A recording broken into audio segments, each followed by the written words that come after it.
Hi and welcome to John's Maths Book. In this video, we'll be exploring another key concept in mathematics. If you find this tutorial helpful, then please show your support by subscribing, liking, and leaving a comment. Your positive engagement helps me create more content and allows me to bring you more valuable maths lessons. Without further ado, let's go over to the whiteboard. Let's use triple integrals and spherical coordinates to find the volume enclosed between two spheres. In this example, the top sphere, shown in orange, has the equation x squared plus y squared plus z minus 4 all squared is equal to 16.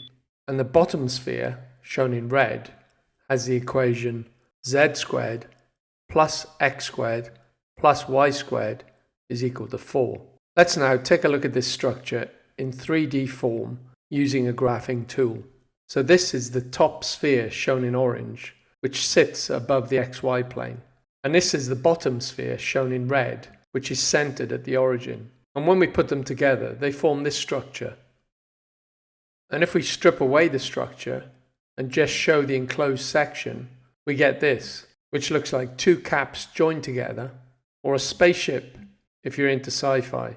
The red sphere forms the upper cap, and the orange sphere forms the bottom cap, and we're going to find the volume within this structure.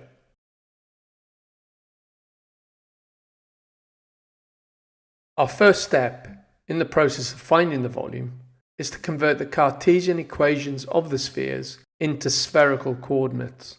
And so beginning with the orange sphere, or top sphere, whose Cartesian equation is z minus 4 all squared is equal to 16 minus into the bracket of x squared plus y squared, we need to convert all the x's, y's and z's to rho, theta and phi.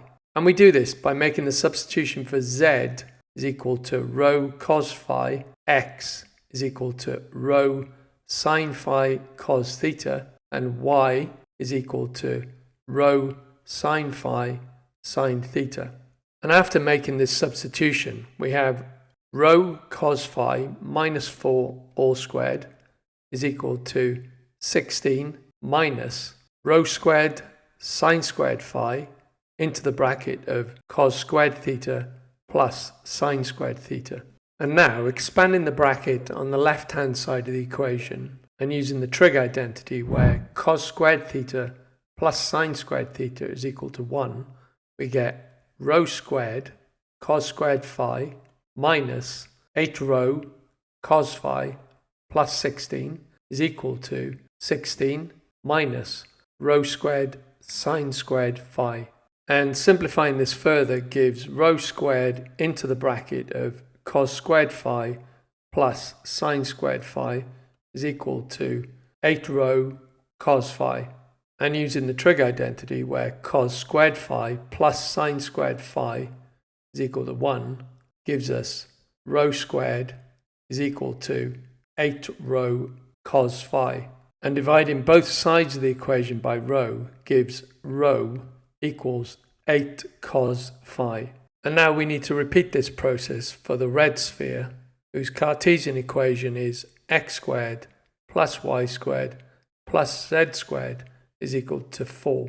After making the substitution, we get rho squared sin squared phi into the bracket of cos squared theta plus sin squared theta plus rho squared cos squared phi is equal to 4. And using the trig substitution where cos squared theta plus sin squared theta is equal to 1, we're left with rho squared into the bracket of cos squared phi plus sin squared phi is equal to 4. And again using the trig substitution, this time for phi, where cos squared phi plus sin squared phi is equal to 1, we have rho squared is equal to 4. And taking the positive square root of both sides of the equation, we have rho is equal to 2. To find the volume, we need to integrate over the region E and some infinitesimally small pieces of volume shown here as dV. We need to unpack this and define our region using spherical coordinates. This will give us our limits of integration for rho, phi and theta, and then look at what dv equates to in this context. Let's begin with finding the limits of integration for rho. To help us understand the region, this diagram is a view along the z-axis from the xy plane. In spherical coordinates, rho is the radial distance from the origin to a point in space and represents the length of the line connecting the origin to the point. So rho is always greater than or equal to 0. So in our example, rho starts at the origin where it's equal to 0, and its endpoint is first governed by the red sphere, which forms the top part of the structure.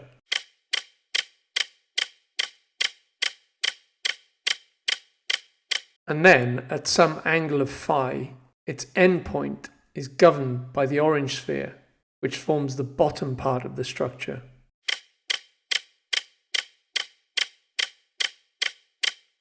And so to find the volume of this structure, we need a pair of triple integrals. In the first, rho begins at 0 and extends to the red sphere, where rho is equal to 2. And then at some angle of phi, rho again begins at 0 and extends to the orange sphere, where rho is equal to 8 cosϕ. Next, let's look at the limits of integration for phi. Phi is the angle measured from the positive z-axis to the line segment connecting a point in the 3D space. We know that phi must be greater than or equal to 0 and less than or equal to 180 degrees or pi radians. And so, as we saw, phi starts at 0 and its first endpoint is where the two spheres meet.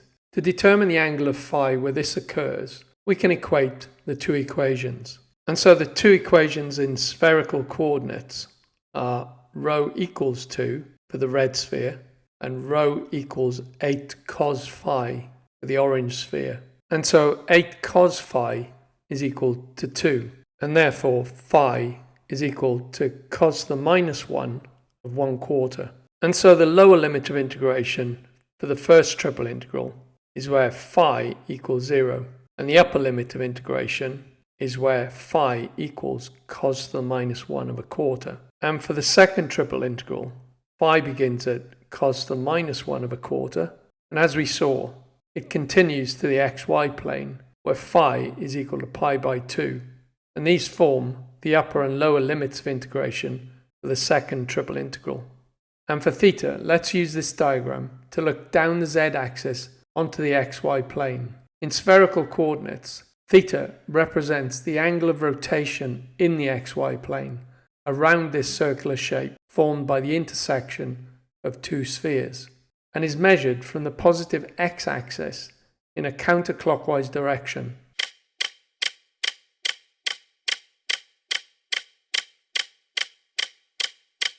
And so in our case, theta begins at 0 and goes full circle, which equates to 2 pi radians or 360 degrees.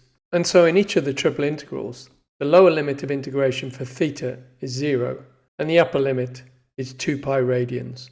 So now we've defined our region using the limits of integration. Let's unpack what we're integrating. So in our case, dv. dv represents infinitesimally small pieces of volume, and we are using triple integrals to sum each of these to get the total volume. Let's look at the dimensions of one of these. So if we look at the red shaded region, this represents dv and is an infinitesimally small piece of volume. We could think of this as a tiny rectangular box where the volume is given by the length multiplied by the width multiplied by the height. So let's apply this volume formula to the red shaded region. We can see that the height dimension, circled here, is along the radial distance rho, and is represented by an infinitesimally small piece of rho, which we call d rho. If we extend lines down from the rectangular box, we see that the width dimension of the box, circled here, also lies parallel to the xy plane, circled here, and is the arc of a circle where the radius of the circle we saw was r, when using cylindrical coordinates. We also saw that r translated to rho sine phi when using spherical coordinates. The width dimension is therefore the arc length of a circle, which we know is the radius of the circle, in this case rho sine phi, multiplied by the central angle, which is infinitesimally small, and in this case is d theta. And the length dimension of the rectangular box, circled here, lies along the arc of a circle, and this dimension is calculated by multiplying the radius of this circle, which we know is rho, by the central angle, which is infinitesimally small, and in this case, d phi. So the length dimension is rho multiplied by d phi. If we multiply these dimensions together, we see that dv is equal to rho squared multiplied by the sine of phi, d rho, d phi, d theta. And we sum all these infinitesimally small pieces of volume using triple integrals to get the total volume.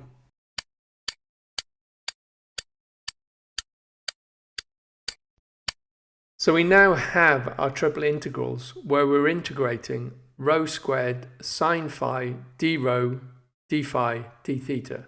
Let's now begin the evaluation process, starting with the outer integrals to simplify the process, as this is the same for both triple integrals. So we're integrating from theta equals 0 to theta equals 2 pi d theta. Using the power rule, this evaluates to theta, and plugging in the limits of integration, we have 2 pi minus 0, which equals 2 pi. And now continuing with the inner integral on the left-hand side, we're integrating from rho equals 0 to rho equals 2, rho squared d rho. And using the power rule to evaluate this, we have rho cubed divided by 3. And plugging in the limits of integration, we have 8 divided by 3 minus 0, which equals 8 divided by 3. And for the middle integral on the left-hand side, we want to integrate from phi equals 0 to phi equals cos to the minus 1 of a quarter, sine phi d phi. Evaluating this gives minus cos phi, and plugging in the limits of integration, we have minus a quarter plus 1, which equals 3 quarters. And so the left triple integral evaluates to 4 pi radians. And now working on the inner integral on the right hand side, we want to integrate from rho equals 0 to rho equals 8 cos phi rho squared d rho. Using the power rule, this evaluates to rho cubed divided by 3, and plugging in the limits of integration, we have 512 divided by 3 cos cubed phi minus 0, and this equals 512 divided by 3 cos cubed phi.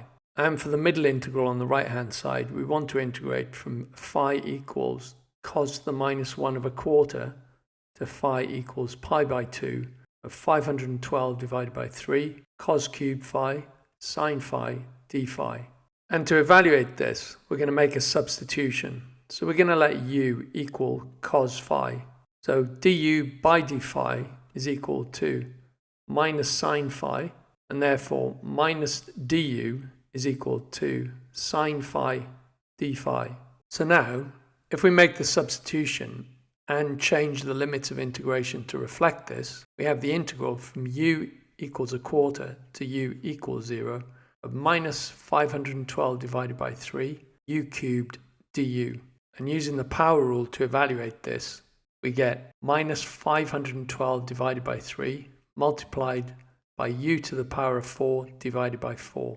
And if we plug in the limits of integration, we have 0 plus 512 divided by 3 multiplied by 1 divided by 1024. And this equates to 1/6. So the right-hand side triple integral evaluates to pi by 3. And summing both triple integrals gives us a total of 13 pi divided by 3. And so the volume enclosed between the two spheres equates to 13 pi divided by 3 cubic units.